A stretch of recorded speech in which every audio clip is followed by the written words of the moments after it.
Good morning. Welcome to Undisputed. I'm Jenny Taft. And guys, I'm feeling good today. Skip Bayless joining me. Shannon Sharp, how are you guys? I feel good. Yeah, you know, don't worry about this, Skip. Don't even look over here, because it's about to go down. I've been wanting to move today. You know who you remind me of? Who? Every morning you remind me of Ron Burgundy. I don't know if you even know Anchorman, but before every newscast, he's yelling, "Hey, everybody, come and see how good I look."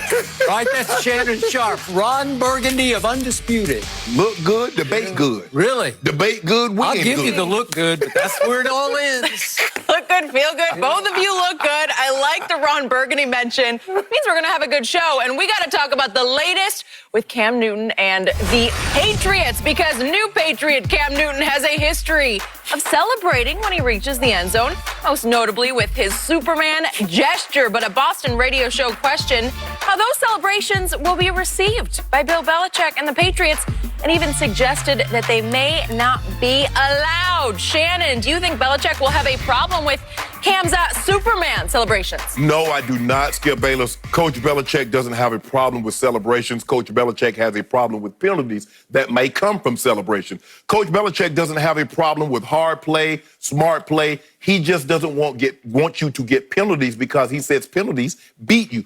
Penalties are a sign of a mentally weak football team. You're doing things it's hard enough to beat a team in the NFL without giving them an extra 5 yards, without giving them an extra 15 yards, without doing something dumb that goes directly against helping your team win. And Skip, this all stemmed from a show, I think, if I'm not mistaken, Skip, it was in Boston. And I think it's called Felger and Maz, and the guy, Michael Felger. Skip, this is what happens, Skip, when you don't study, when all you do is talk and you don't do any research. This is what happens, and then you have your listeners that follow up this bull jive. Now, I pulled a clip, and I want the people in Boston, hopefully a couple of you guys are watching, I want people around the world. This is what Bill Belichick said about celebration. Cue the tape for me, please. You should be excited when you make a play. Hell, look at all the work you've put into it. All the time that you've spent and practice of put into it, and to go out there in a game competitively and execute it well and make a play, you should be excited about it. And your teammates should be excited too. Just look at this right here. It's so obvious. It's so visible. And when you can show that picture visually to your opponent, that's what intimidation is. That's the look right there, fellas. It's going to be a long night. That's what Bill Belichick said about celebration. Now, Skip, the part that we didn't get to, there were two earlier clips where defensive guys made plays. Ty Warren made a play against San Diego Chargers. He makes a play. He's excited. None of his teammates come around him. Coach Belichick said, what the hell, guys? Ty excited, but none of you guys seem to be excited. So he likes team celebrations. It doesn't matter. What does Cam Newton do after every celebration? What does Cam Newton do with the football for the last 9 years, Skip Bayless? What does Cam Newton do with the football after he celebrates? After he celebrates? Yes. He gives it to a kid. He gives it to a kid. Okay. So that makes it okay if you give it to a kid. Okay. As long as he's not harming his team. Skip Bayless, this is what I'm a firm believer in. The NFL is about 1,700 players on a given Sunday. I don't believe the NFL needs 1,500 TOs, but they don't need 1,500 Barry Sanders or Peyton Mannings either. I believe the NFL, Skip, there's a reason why the NFL lacks the rules. Remember, they lax the rules on celebrations. Why? Because that's what fans wanted to see. If this not entertainment, are you not entertained? See what it is, Skip Bayless? A black quarterback in New England hadn't even played a snap yet, and we're already finding a reason to be upset. So you think this is racial at its core? 1,717%. Interesting. Hadn't even got there, Skip. But at the end of the day, Coach Belichick says, you know what? When a team that celebrates and you play hard and you win, this is going to come down to winning. This is going to come down to winning. You can do all the celebrations. You cannot celebrate. Barry Sanders handed the ball to the official. How many Super Bowls did he get to, Skip? So you think that's why Barry didn't succeed? He didn't celebrate. Hold on. Are you saying because guys that celebrate? Emmitt Smith always just handed the ball to the official, and he won 3. Oh, he did. Well, I'm just saying he was regarded as the best player on those teams. Skip, here's the thing. You see what happens? If you celebrate and you win, you're making a jack leg of yourself. If you celebrate and you lose, why are you doing it? I'll be damned if you do, I'll be damned if you don't. This is football. It is entertaining. Let the guys entertain. Is it just more? Then Coach Belichick says, hold on, wait a minute. You should enjoy the fruits of your labor. You worked all week long. You went to practice, you went to meetings. It's hard to do what you done.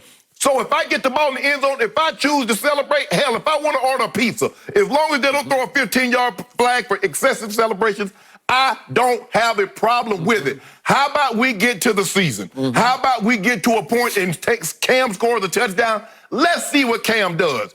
Hey, maybe he hands the ball to the official. We don't know. But to make it an issue before it becomes an issue, I think it was unfounded, unwarranted, and we know what's going on. We look at Skip. Let's not pretend. Let's not pretend that Boston's history.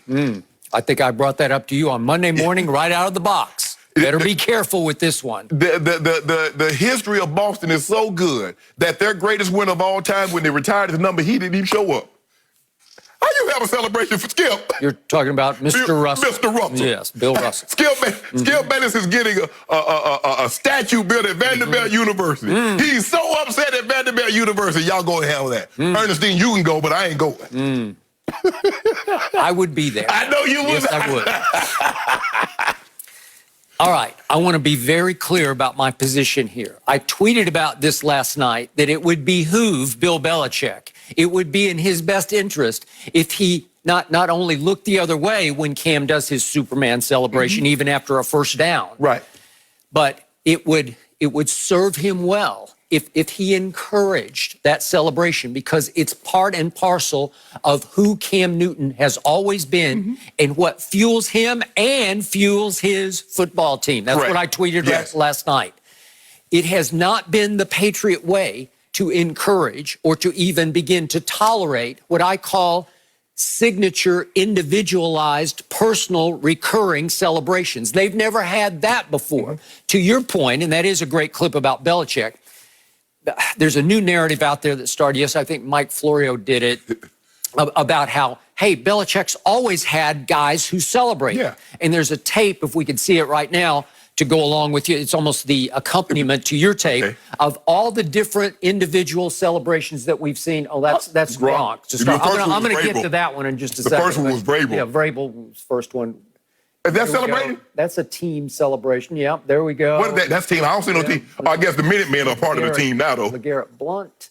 And here we go. Oh, that's Brandon Cooks on the back of Gronk. And there goes Vrabel. Who happens to be a head coach now. Okay, so we're seeing all these celebrations, but the key here to those are they're all one-offs. They're all one-and-done celebrations. Some of them were calculated and premeditated, but they didn't recur. They just happened spontaneously in the heat of the moment, the joy of the moment, to Coach Belichick's point. He likes it when the whole team shows huge joy and emotion, like an emotional outpouring that is intimidating to the opposition. As you would well know, you had some celebrations yourself, right? I did. And it's like pouring a little gasoline on your own fire, and it's a little overwhelming to the other team, like, damn, he just did it to us again. And he's just rubbing our nose in it right now. Okay, so I get all that. So I would be all for Belichick at least looking the other way, even if this somehow rubs him the wrong way, because he has not encouraged signature individual celebrations such as I am Superman. Maybe behind closed doors, Belichick will say, come on, give me a break. We don't need guys saying I am Superman, especially our franchise quarterback saying that. But let's get back to the Gronk one. He obviously, or at least didn't discourage Gronk's, but what did Gronk do? He took the single oldest celebration in all of football. It was invented in 1965 by Homer Jones of the New York Football Giants, who was the first to think about, hey, I'm going to take this football and I'm just going to throw it in the ground. And Gronk took it to another level because he actually rocked the earth with it. It was a nuclear spike that he sort of invented. But it's the oldest celebration. Most people think that Homer Jones' spike in 1965 was the first ever touchdown celebration. They do. Okay, so Gronk didn't invent that one. Right. Like Cam, you got to give Cam this. Right. He has invented things that were never done before. Right. The dab in 2015. Right. Well, again, there was a craze out there, but dab took it to the National Football League and made it. He detonated the popularity of the dab. Well, Skip, they give Cam credit for it, but if you go back and look, that was Cap's celebration. Cap was the one that was doing that. That's a good point.